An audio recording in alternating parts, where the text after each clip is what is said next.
I'm back at it again. It's your boy, Brother Winston, making these videos at 2 a.m., y'all. Cause that's the only time I got to make these videos, it seems like now, y'all. Let's get into it. Dr. Umar Johnson is being spoken about. He's being talked about in South Africa. Now, a lot of times he acts like, I'm traveling the world, the most requested school psychologist on the entire earth. You understand? Even in space, even in Mars, it seems like people are waiting for Dr. Umar Johnson to come, okay? I'll give Dr. Umar, now some of y'all are mad because I'm calling him doctor. It's just out of respect because that's what he wants to be called, okay?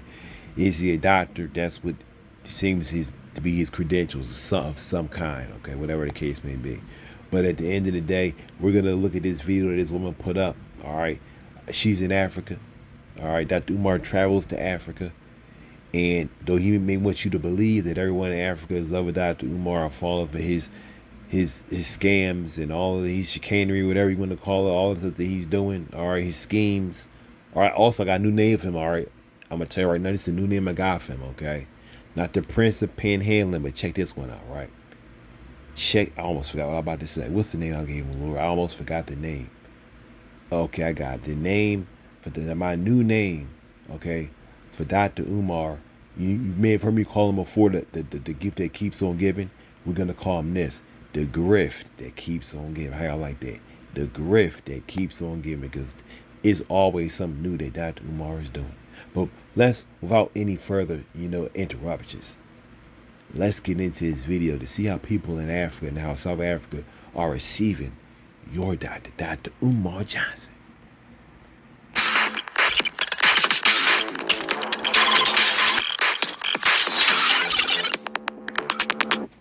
Jordan is a black person to learn from. He is great in various ways. Young Dr. Takalo Tibela did well academically, becoming a medical doctor at 21. Professor Mashudu Chivularo led the first team to use 3D printed bones for reconstructive middle ear implants, providing a cure for some kinds of deafness. Dr. Richard Maponya did well as a business person when the odds were stacked against him. There are many black people who have started their own businesses, practices, and other careers with varying levels of success. But guess what? There are also black people like this one. From Ibrahim to Ifatunde. From Ibrahim to Ifatunde. From Ibrahim Traore to Ifatunde Oguntade.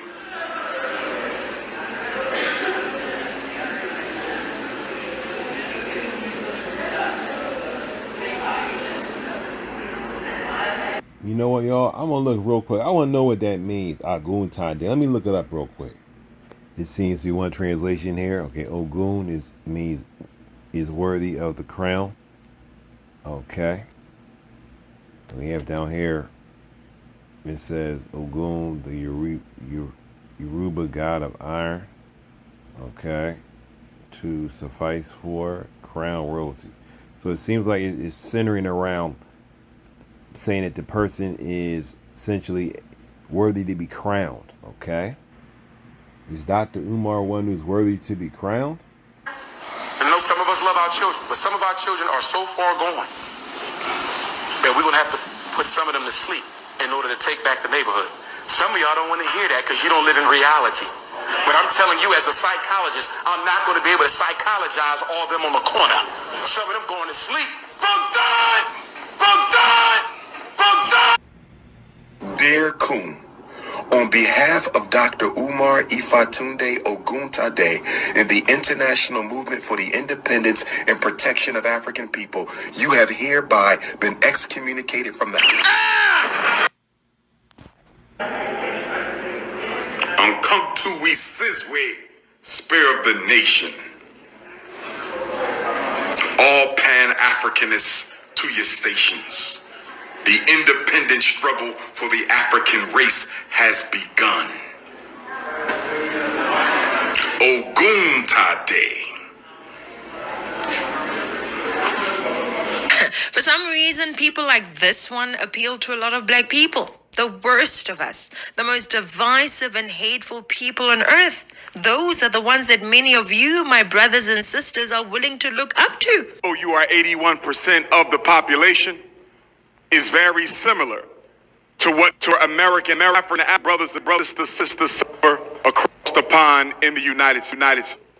A lot of what they do here, they do to us. And a lot of what they do to us, they do over here.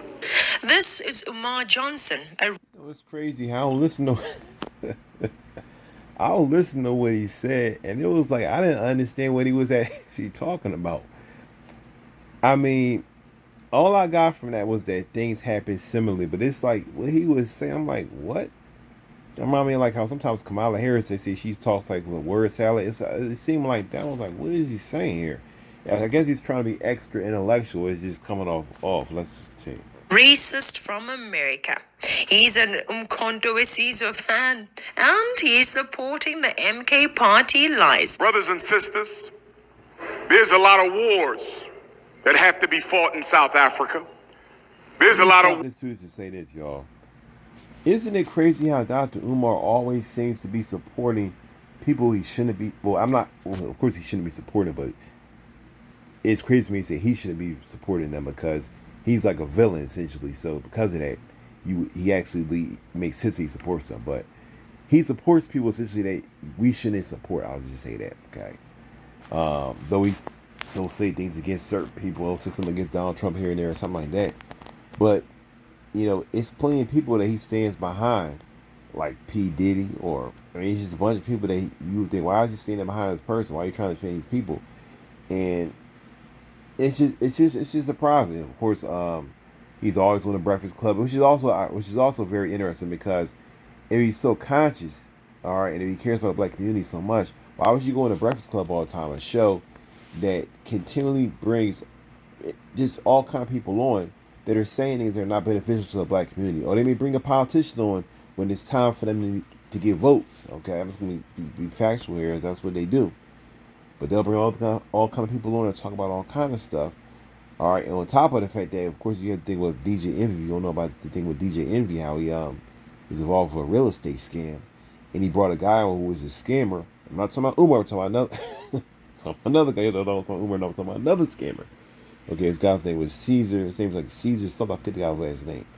All right, and he's a scammer. They had a real estate scam going on, and this guy is being hit with like big charges. Okay, and Umar's gonna go on a platform like that. You see what I'm saying? And he's supporting them. Wars that have to be fought across the continent. There's a lot of wars that have to be fought across the diaspora. I was in Belgium not too long ago, and I bring you revolutionary Pan-African greetings from your African brothers and sisters. Why my man sitting there? They look like they about to fall asleep. Look at the guy in the middle who was looking. I'm gonna go back a little bit. Look at the guy in the middle. He was looking like to the left, like I want to get up. I want to get up on out of here. Also, look how Umar's using big words like, well, big words is something I should say. He's talking about the diaspora and stuff like this. Like people never heard it. They're looking like, okay, what are you talking about? You're saying a lot of words. I just thought of it now how like Umar really, the grift that keeps on giving, or the grift that keeps on grifting. It's like he essentially speaks with nothing deep. Because that's the thing about him, he's not really deep. But he's very, very shallow. Okay. And I say this not to condemn this man, not to attack this man. But what he represents is what I'm attacking with these videos. Not just him, like I said in my last video. It's not just Umar. He's not the first, he won't be the last. But it's the many that have come that have been taking advantage of the black community, okay, for years. All right. And that's why what Dr. Umar represents is so reprehensible, because he comes in. I'm using big words. I must be Dr. Umar, but he's coming in, and what he does is he uses these different words. He knows that there are black people that, this is true. I'm just going to tell you guys how it is, okay? Because I'm also a public speaker. I'm also a public speaker myself, okay? And I have been for many years. Dr. Umar will come out. He'll use words, all right, that he knows that many in the black community don't understand. All right, he'll talk in a really slow manner. Like let me change my voice real quick to show what I'm talking about, how this can easily be done. All right, let me change my voice just for a minute to show you how it can easily be done. I said the exact same thing. But breaking it up like Dr. Umar says, it makes me seem smarter. All right. Now, me, I talk a lot of times with like kind of a jumbled way in my regular speech, because my mind my thoughts move 1,000 miles per minute, and when I'm speaking, I'm trying to slow everything down. My mind moves at a different speed than than my words. Okay, my memory is sometimes it's scattered, so sometimes it's hard for me to talk. Okay, but Umar he just talks in a really really slow manner, and people just assume, oh man, he must be so smart, but really, he's not that smart. Just slow my voice down again. Am I smart or no? Just because I slow my voice down doesn't mean I'm super smart. All right. Just because I pull a word out of nowhere doesn't mean that I'm super smart. Because I pulled a word out, a word that you may not understand. All right. And I say this because the viciousness of what he does, the diabolicalness, okay, of that's a word of what he's doing, is off the charts. Then he can sit there and pray, which is exactly what he does. He prays on those who have a lower IQ. I'm just going to say that. He prays on people who have a low IQ. He prays on the black community, knowing that a lot of people in the black community have lower educations. That's why, if you notice, Dr. Umar always he'll go to Chicago in like a hood area. He'll go to, or area where there's, he'll go to areas essentially where people he believes they have a lower IQ. I'm just going to be factual. Okay, be truthful here, okay? They have school systems that have, done them dirty. All right, or there's a low tax base in the school system. It's just not up to snuff, okay? And I know this personally because I went to Philadelphia schools, okay, which are, in my opinion, really, really bad. And I'm not blaming the teachers. It's just the way the system is set up, and the way this country is set up, the way that if you have a low tax base, your schools will be awful, which really shouldn't be that way. But that's a whole other subject for another day.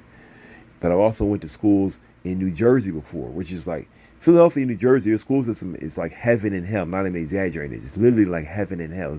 They're so far apart, it's unbelievable. Okay, because New Jersey they have a lot more money. People in Jersey have a lot more money.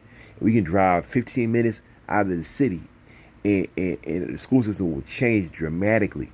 And Dr. Umar, knowing this, takes advantage of this. That's why he doesn't go to places where the tax base is much higher and where people have more education, because he knows that they will look at him and see him as he is. That's why this woman is looking at him like, we're not idiots, Dr. Umar. I know that you think that Africans are just running around with spears trying to stab each other, but we're really not like that, like it shows you on TV.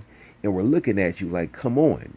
And these people in the crowd, they're looking like, is he serious? What's the diaspora? I was in Belgium not too long ago, and I bring you revolutionary Pan-African greetings from your African brothers and sisters in the belly of the beast in Belgium. I wonder what he gets paid in order to come all this way to share this nonsense. I was in London a few weeks ago at the Oxford Union debating the father of Elon. I'm sorry, y'all. It's just funny to see that guy at the bottom of the screen. He get his hand on his head. He was like, I want to get up on out here. Look at this guy. I gotta show you this. I'm sorry, y'all. Way to share this nonsense. I was in London a few weeks ago at the Oxford Union debating the father of Elon Musk, Mr. Errol Musk, on neocolonialism in Africa. I bring you revolution. You can't say neocolonialism. You gotta say neocolonialism. Neocolonialism. See what I'm saying? Just by saying it like that. And some of y'all may be like, we know this, but I'm making these videos because a lot of people don't know this. Okay, it's just the truth. I've had people come in my comments and say, everyone knows he's a scammer. And I have to continually tell them, no, they don't know he's a scammer. Look at his Instagram account of over 1 million people following him. Everybody does not know he's a scammer. Okay? I was actually just out somewhere, okay? True story. I'm not going to name no names. I was just out somewhere, okay? With someone. I'll just say that with someone who I gotta be big. I'll say this, okay? I'll say this. This person was near Dr. Umar. I'll just say they were near Dr. Umar, okay, recently, all right? And they look at him and he's like a regular guy. I'll just say that, okay? I'll just say that. And I'm like looking at this. I'm looking at this person talking. I'm like, I'm waiting for him to say something. They're just like, yeah, Dr. Umar. I'm looking like, wow. Let's continue though, y'all. Greetings from your African brothers in the UK. I was in Toronto, Canada not too long ago, where they're standing strong against the forces of racism throughout Canada. And I bring you revolutionary greetings from your brothers and sisters in Canada. I was in Guadeloupe and Barbados, in Bahamas and Jamaica not too long ago. And again, I bring you revolutionary greetings from your brothers and sisters across the Caribbean islands.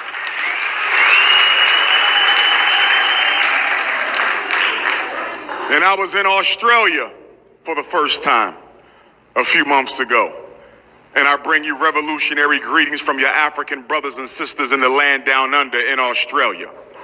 Brothers and sisters in South Africa, you have to recommit yourself to the liberation of not only South Africa, but the entire mother continent.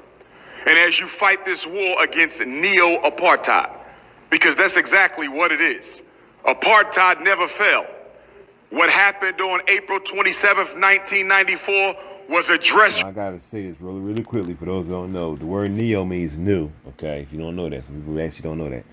And apartheid was like essentially a race. If you don't know what that is, that was a racist regime that came in South Africa. And it was essentially like racism that's in the U.S. Okay, in some ways it was worse to a certain degree.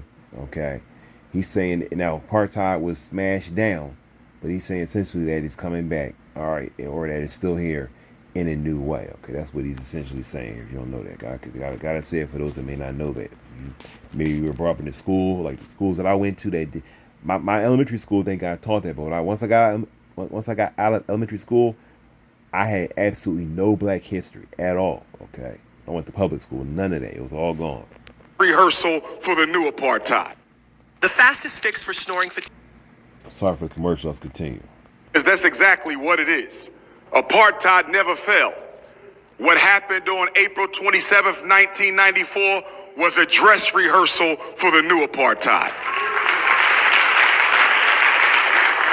Let's quickly break down what he's saying, what he's just spoken about. Okay, really quickly.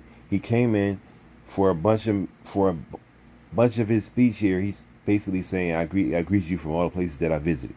Okay, we're going to boil this down to its essence. Okay, what he's talking about here, to show you that how this man is bringing very little. He's offering very little. Now, so he said, I traveled there. Now he's saying you need to stand up against this new apartheid. Now, if that's the case, they know about this. Okay. But let's see what he's offering them. All right, let's go. How can apartheid be over when 40% of black women in South Africa are unemployed? How can apartheid be over when 47% of black youth in South Africa are unemployed? How can apartheid be over when 71% of all managerial jobs in South Africa are still under the control of white people? How can apartheid be over? Spreading rubbish to our young people. Here he is talking to people even younger than those you just saw in that hall. The last thing I want to talk about is knowledge of self as African people. You know the history of apartheid. I don't have to give it to you. I'm sure you heard of the history of the civil rights and black power struggle in America. I don't have to give it to you. Imagine that. Foolish talk coming from this American fool. He's telling our young people that they are victims of white people. Meanwhile, those children are sitting in an ill-equipped classroom that they were given by the ANC. Look at that chalkboard in that classroom. So small and sitting on broken tables. Is it the fault of white people that the ANC did not build a decent school for those children? Tell us, whose fault is it that they have such a small chalkboard? Whose fault is it? There's white people all over this world, and they think the world belongs to them. Which white people are those? The white people that I give 5 rand to at the mall for guarding my car? The white people that I give bananas to at the traffic lights? The white people who offered to cut our grass? Which white people exactly are you talking about? We are African people. We are God's first people. We are the oldest people. We are the most powerful people. But we got to take back what God gave us. And we will never take it back. South Africa will never be what South Africa you're supposed to be until you become what you're supposed to be. The fact is, people are not your enemies based on their color, but based on their deeds. We do not judge a book. That's a great point there, based on their deeds, okay? And that's what Umar preaches. He preaches he preaches separatism. He preaches an extremely dangerous message. Okay, and I have to say that.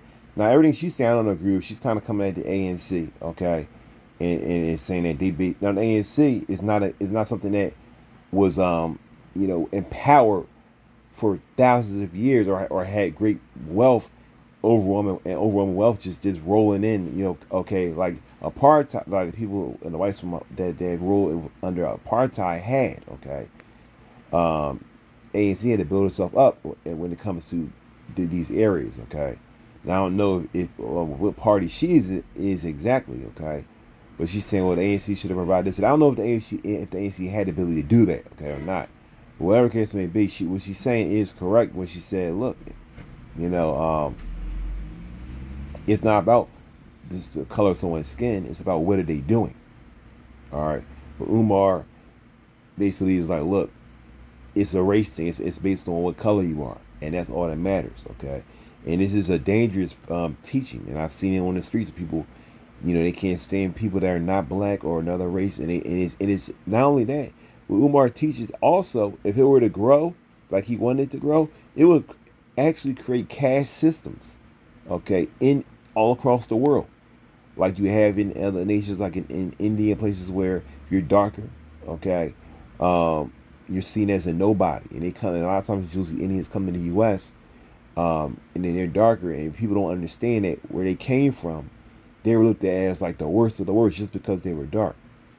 If things were up to Umar, that would be like that for essentially. Though I don't think that Umar is actually serious about something he says anyway. But let's say that he was actually serious. Okay, the world would be in such a way that if you're dark, you just would be above, and there'll be racism thrown on you and hate and all kind of mess just because you're not dark. All right, that's essentially what Umar is creating. You have to be black, and if you're not black, then you're just screwed. All right, we didn't like what they did to us, and he's preaching the exact same thing.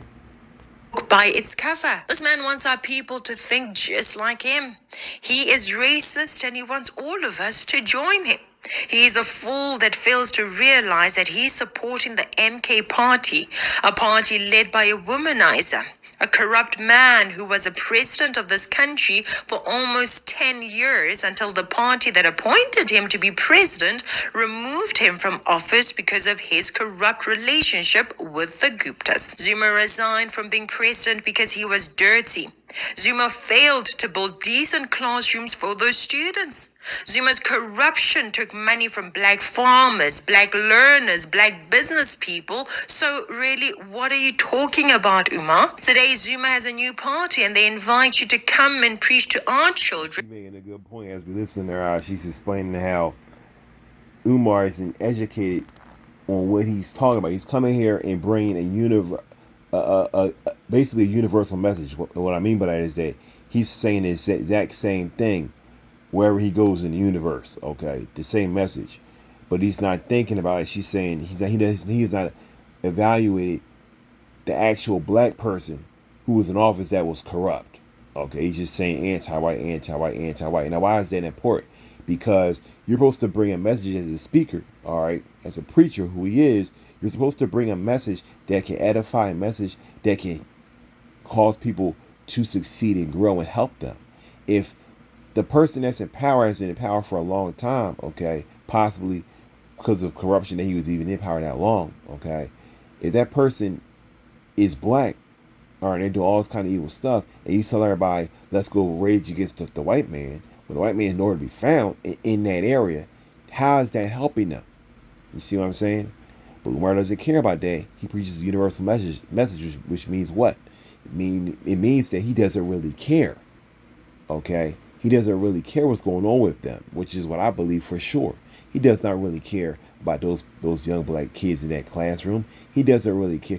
He's just speaking the same stuff that he speaks in the U.S., which should be more, which applies better here than it does there. But he doesn't care. He doesn't think. I mean, he learns the names of some of the leaders, and that's probably it.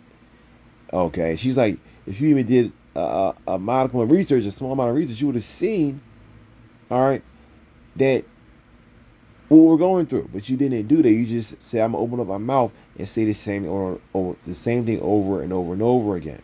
Okay. Because they know you are the best candidate to preach racism and division. The fact is, the reason why our people suffer in this country today is not because of apartheid. It is because of the incompetence of the ANC. And by the way, the MK party you're supporting is just a different version of the same ANC. It's okay to have fun, but there's a time to play, and there's a time to get serious. There's a time to have fun, and there's a time to fight. When apartheid fell in 1994, I watched it on the television in America. I was happy. I said, my brothers and sisters in South Africa, they finally want to get their freedom. Only to find out years later that it wasn't a real freedom. It was a mockery of freedom. Our people do not suffer today because of apartheid. It is because of the corruption of the ANC. The ANC is a party that has appointed their members to be CEOs and senior ranking managers in government entities that they have no clue how to run successfully. Those ANC puppets turn around and give contracts with billions to connected ANC business people instead of black people who deserve those contracts and would use the contracts to actually get the job done while improving the lives of other black people through employment, infrastructure, and service delivery. Instead of those, the ANC comrades appoint a few people who overcharge for services rendered to the government and pocket the rest of the money, loads of the money. Meanwhile, people die from cholera that could have been avoided if Edwin Sodi had simply built the Rooiwal water sanitation facilities. Black auditors are being murdered. People are actually dying of cholera there, as she's saying, because they didn't even build the water facilities properly. Okay, because of course in these nations, cholera is some of them, okay, that is a problem, okay, and it's something that can be caught by drinking the water, okay. And she's saying they didn't even care, I should say, to even have proper clean water because they didn't care, because they're not drinking that water. It's for the lower class people, in their opinion. All right, but she's making another great point here, which is that, which goes into even deeper things, which is that there are a lot of places, and I can relate to this, like here in Philadelphia, okay, where, and I'm gonna go into this for a second, y'all. If y'all can listen to this, okay, I think you may learn something depending on where you are, maybe less or maybe more. All right. Essentially, there are many cities where there are black leadership, like in our city, Philadelphia, where in the past some years we've had black mayors. We had one mayor, his name was like Mayor Nutter. We had Mayor Street. We had another black mayor before him. I think it was Wilson Good. Then we had Mayor Street. Then we have Street was black. All these people I mentioned are black. Okay. Then we had this guy Mayor Nutter. I think he came after Street. Nutter was corrupt in some ways. Actually, Nutter did a lot of terrible things. Mayor Nutter, if you, I actually want to show a picture of him real quick. Okay, let me pull this up real fast. This man, our former mayor, Mayor Nutter, did a lot of things that were harmful to our communities. And in truth be told, we couldn't stand it. Okay, we couldn't stand it. And it's something that I can't stand about Philadelphia, and I have to say it has been the same for years, which is that the Democratic Party in Philadelphia rules in Philadelphia, okay? And there's always going to be a mayor that's a Democrat. It's the way the city is designed, all right? And the mayor that, in my opinion, our elections, and it's been this way for years, aren't even fair, all right? It's hard to prove, but a lot of people believe this. For example, in Philadelphia, you can always tell who's going to be the mayor, and this is like a fact. You can always tell who's going to be the mayor when you just see who has the most commercials and the most posters. That person will 100% of the time be the mayor in the city without question. Okay, we recently elected a woman, Sherelle Parker, and I saw that and I knew she was going to be the mayor. Even though we had another guy who was actually an Asian guy named David O, who we should have actually elected, and he actually was a Republican. And I never vote Republican. I'm independent, but in this instance, because I've done a lot of community work and I have community groups that I've created, and I've seen David out here at places where there were no cameras. I've seen this man with my own eyes doing stuff to help the community. And I said this, and I remember thinking to myself years ago, I thought, this man will be a good mayor. And then when he finally ran for mayor, they voted Cheryl Parker, who was nowhere to be found. Okay, because she's a Democrat, they just put her in my opinion, they just put her in there. And if you've seen any Philadelphia news recently, you've seen how we've gone through all kind of mess with our trash and Cheryl Parker fighting against unions. Okay? And people voted for her. I didn't vote for her, but people voted for her. All right. Mayor Nutter, this guy brought in stop and frisk in our city. Remember stop and frisk? Where they could just stop you if there's a black person walking down the street, and they could literally, police could literally just stop you and arrest, basically frisk you if they wanted to, even arrest you, excuse me.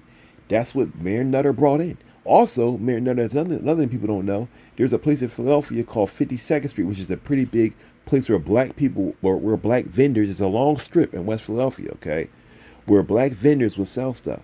Mayor Nutter made a deal with whoever, probably people related to University of Penn colleges, you know, trying my words, University of Penn, which is my words get messed up. I'm sorry, y'all. I'm doing this video early. It's basically a like an Ivy League school, okay, that Trump and Elon Musk all of them went to, where they have the Wharton School of Business and all that kind of stuff. Okay, Mayor Nutter, I believe a lot of people believe working with them because they're trying to move up. Okay, that school, UPenn is like down, it's like down like 30th, okay, Street, in those areas. All right, 40th Street. All right, 52nd Street, of course, is up some ways, but UPenn, which actually makes more money than the entire city of Philadelphia, they're actually, and it's been away for a while, they're trying to push up and gentrify more and more and more Philadelphia and go up to, you know, if they could, 60th, if they could, all right.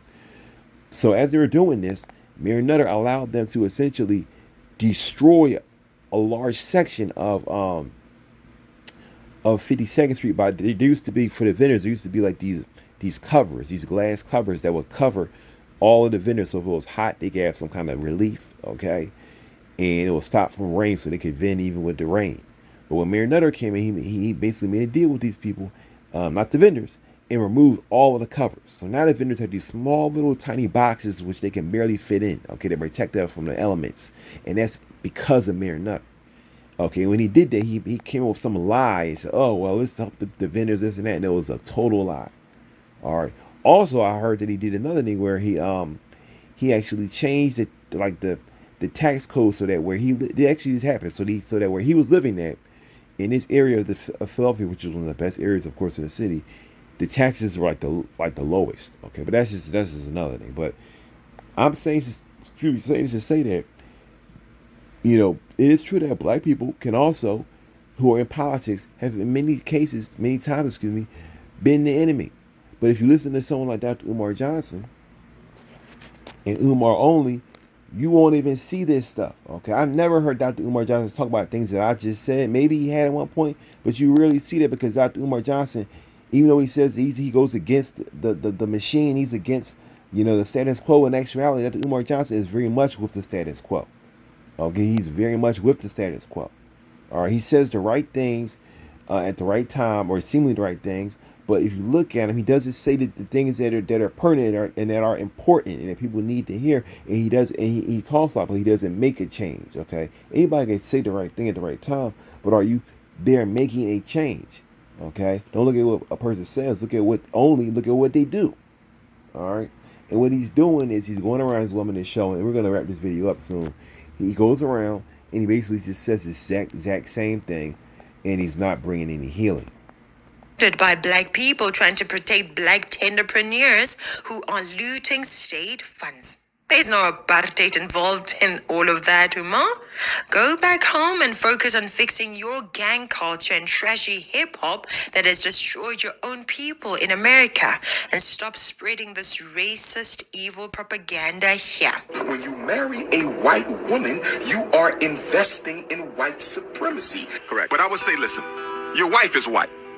So we're going to stop the black talk right there. Love you, but you are no use to me with that white woman on your arm, brother. Racism is all that you'll hear from his lips. The only thing that has been stolen from our people at this point is the ability to think. Many of our people think like this racist Umar Johnson and thus fail to remove the ANC from power. The same ANC that gave us Jacob Zuma, the man who destroyed this country, gets many votes from those who are suffering because of the ANC.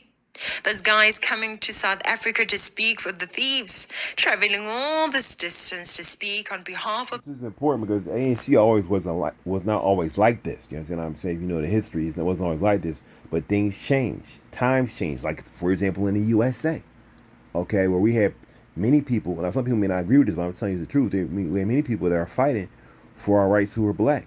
Martin Luther King, Malcolm X, many people that came, they were fighting, okay, to bring true liberation.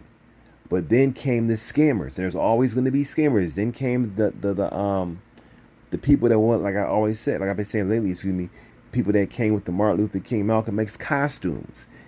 That's what Dr. Umar does. He comes with a costume, and I like how she keeps on saying he's a racist. Okay, he's someone who's filled with hate. He's preaching hate, which is one of the most dangerous things you could be doing with your mouth, is preaching hate. All right, he's preaching hate, which is the reason why we have such racism in this nation. You know, and we went through so many years where we were being hung and all that kind of stuff because of hate. And that's literally what this man is preaching.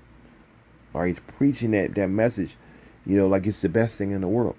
All right, but the ANC always wasn't like that.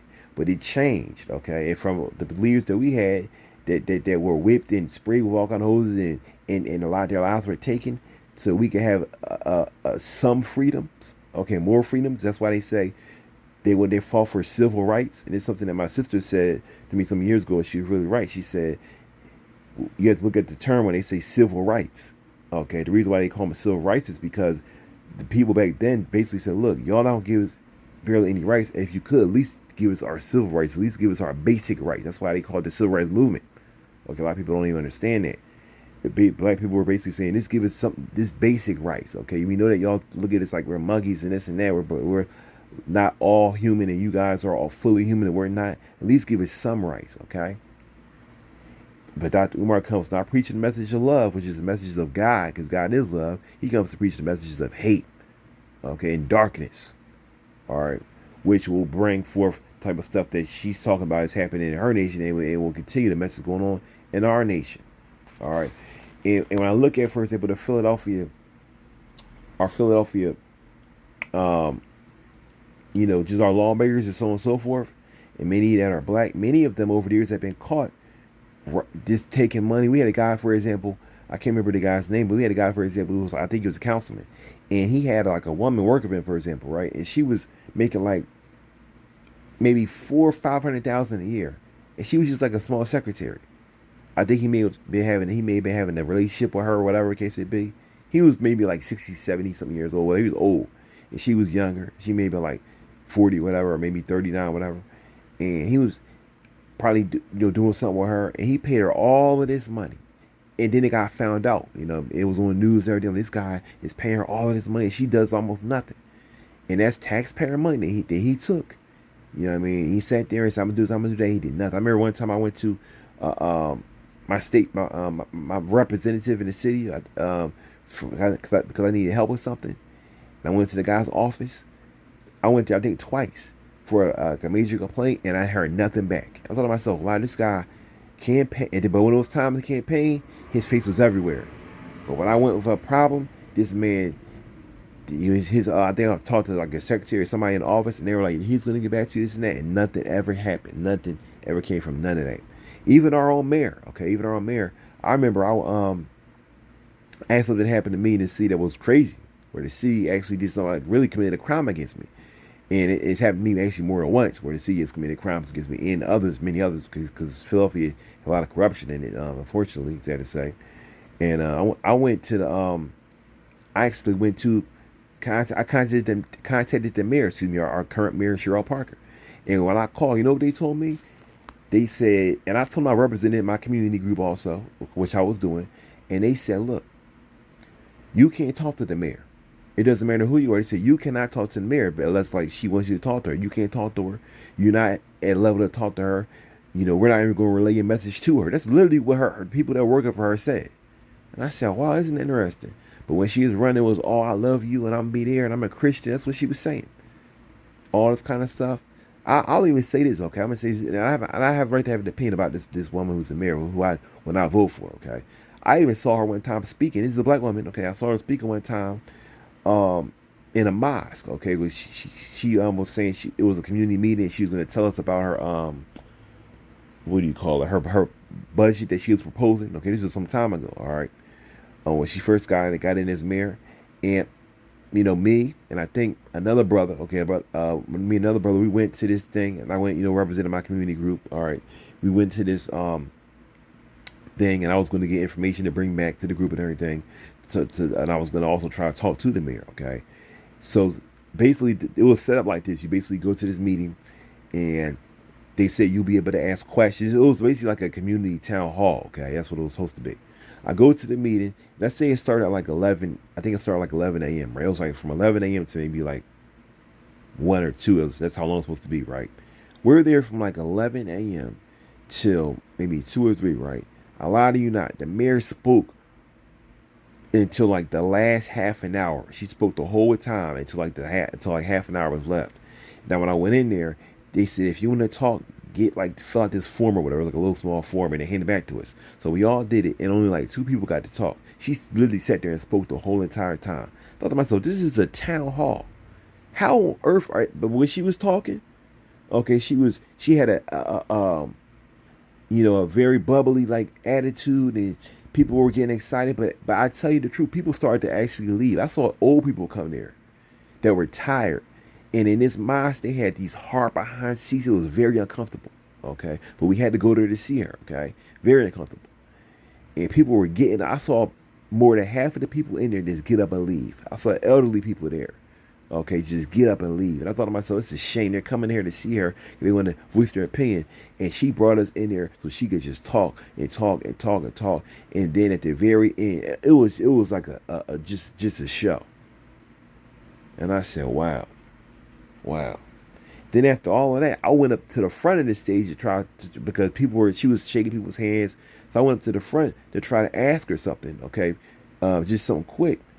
And she asked me to take a picture of her, okay, with somebody who was in the AKAs, whatever it's called, one of those sororities, whatever. She asked me to take a picture of her, and I did that, okay, trying to be nice, and then try to talk to her. She said, "Oh, talk to somebody over there." That's literally what happened. All right. So all of this. Everything is the white man's fault. That's not the truth.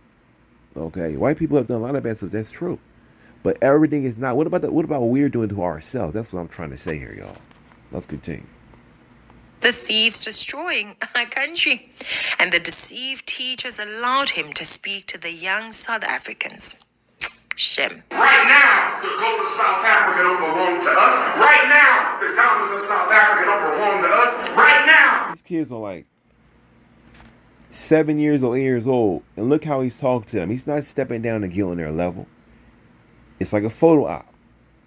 The minerals of South Africa don't belong to us, but one of you in here will be the next Steve Biko. Someone please tell this American fool that the minerals of South Africa actually do belong to South Africa. The minerals of this... I'll stop right here, okay, y'all. He doesn't know that. He doesn't care about that. He doesn't care about that. He doesn't care at all about any of these things. He's just saying whatever he wants to say. Okay? These Umar Johnson videos are bigger than Umar Johnson. They really, really are. Because Umar Johnson is one out of a million. All right? 1 out of a million scammers. And he's an affinity scammer, okay, of the conscious tradition, as he likes to say, tradition. That's really what he is, okay? That's really what he is. An affinity scammer of the conscious tradition. All right. Thank you guys for watching. Please share this video. Hit the like button so the video be seen on YouTube. I want to thank everyone for watching my videos. I had a video they got like 24? I think 24,000 views in a day or two. Thank you guys for watching and supporting these videos, okay? Till next time, it's your boy, brother Winston. Peace.